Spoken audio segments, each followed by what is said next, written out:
പ്രേക്ഷകർ ആഗ്രഹിക്കുന്ന തരത്തിലുള്ള അവർക്ക് 2 മണിക്കൂർ നന്നായിട്ട് ചിരിക്കുക, പിന്നെ നല്ല വിഷ്വൽസ് കാണുക, അപ്പോൾ പിന്നെ നല്ല പാട്ടുകൾ, സ്റ്റണ്ട്, ഒരു പ്രേക്ഷകന് ഇഷ്ടമുള്ള സാധനങ്ങൾ കൊടുക്കാൻ കഴിവുള്ള ഇല്ലെങ്കിൽ പ്രൂവ് ചെയ്തിട്ടുള്ള ആളാണ് വൈശാഖ്.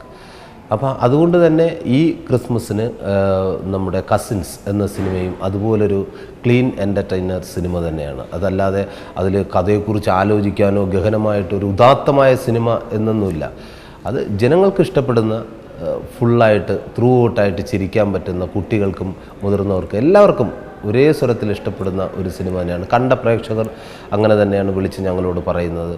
ഇപ്പോൾ കണ്ടിട്ടുള്ള ആൾക്കാർ ഇപ്പോൾ ഇന്നലെയൊക്കെ എനിക്ക് കോൾ വന്നതെന്ന് പറഞ്ഞാൽ സുരാജ് കണ്ടു, ഈ കയ്യടി ഇല്ലെങ്കിൽ ചിരി കാരണം നമുക്ക് വീണ്ടും ഒന്നുകൂടി അത് ഒന്ന് മനസ്സിലാക്കാൻ വേണ്ടിയിട്ടിരിക്കുകയാണ്, അത്രത്തോളം നമുക്ക് ഭയങ്കര എൻജോയ് ചെയ്തു എന്നൊക്കെ പറയുന്നത് അതിലൊക്കെ ഒരു ഭാഗമാകാൻ സാധിച്ചത് തന്നെ വലിയൊരു അനുഗ്രഹമായിട്ട് കരുതുന്നു.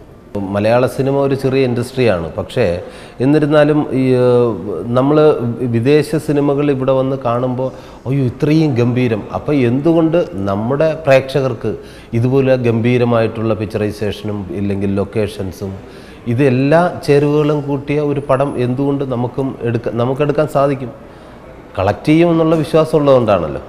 അപ്പോൾ ഒരു ചെറിയ സബ്ജക്റ്റ് ആയാലും അതിഗംഭീരമായിട്ട് ഇപ്പോൾ 11 കോടി ചിലവാക്കി എന്ന് പറയുന്നു, അത് 100% ആ പടം കാണുമ്പോൾ നമുക്ക് മനസ്സിലാവും അതിൽ 11 കോടിയും ചിലവാക്കിയിട്ടുണ്ട്. അത് അതിൻ്റെ ഓരോ ഫ്രെയിംസും പിന്നെ വിഷ്വലും അതിൻ്റെ ലൊക്കേഷൻസും ഇതെല്ലാം കാണുമ്പോൾ പിന്നെ എനിക്ക് കിട്ടിയൊരു ഭാഗ്യം എന്ന് പറയുന്നത് ഇപ്പോൾ ബാംഗ്ലൂർ പാലസ് ഞാൻ ഇതുവരെ കണ്ടിട്ടില്ല, അവിടെ കാണാനും അതിനകത്ത് കയറാനും. ഇതുപോലെ തന്നെ ആ ബാംഗ്ലൂർ പാലസ് അതിമനോഹരമാക്കി വൈശാഖ് ഇപ്പോൾ പ്രേക്ഷകർക്ക് വേണ്ടിയിട്ട് തന്നേക്കുകയാണ് കസിൻസിലൂടെ.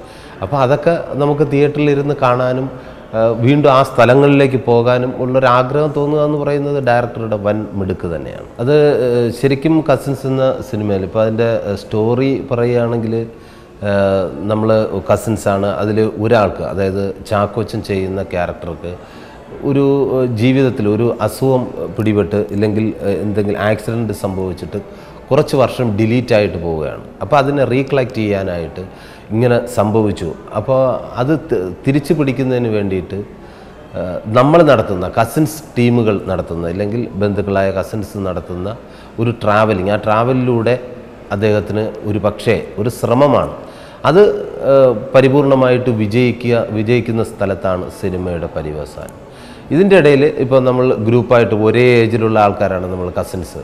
അപ്പോൾ നമ്മൾ ഒരു ടൂറിന് പോകുമ്പോഴോ ഇല്ലെങ്കിൽ എവിടെയെങ്കിലുമൊക്കെ പോകുമ്പോൾ സംഭവിക്കാവുന്ന നിരവധി സിറ്റുവേഷൻ ഹ്യൂമറുകളിലൂടെ കടന്നു പോകുന്നൊരു സിനിമയാണ് കസിൻസ്. അതുകൊണ്ടാണ് ഇതിൻ്റെ സ്റ്റാർട്ടിങ് മുതൽ അവസാനം വരെയും എല്ലാവരും ഇഷ്ടപ്പെടുന്നു, ചിരിക്കുന്നു, കൈയടിക്കുന്നു എന്ന് പറയുന്നത് അതുകൊണ്ട് തന്നെയാണ്. ഇത് 4 പേരുടെ ആ ഒരു കൂട്ടായ്മ വർക്കൗട്ടായി.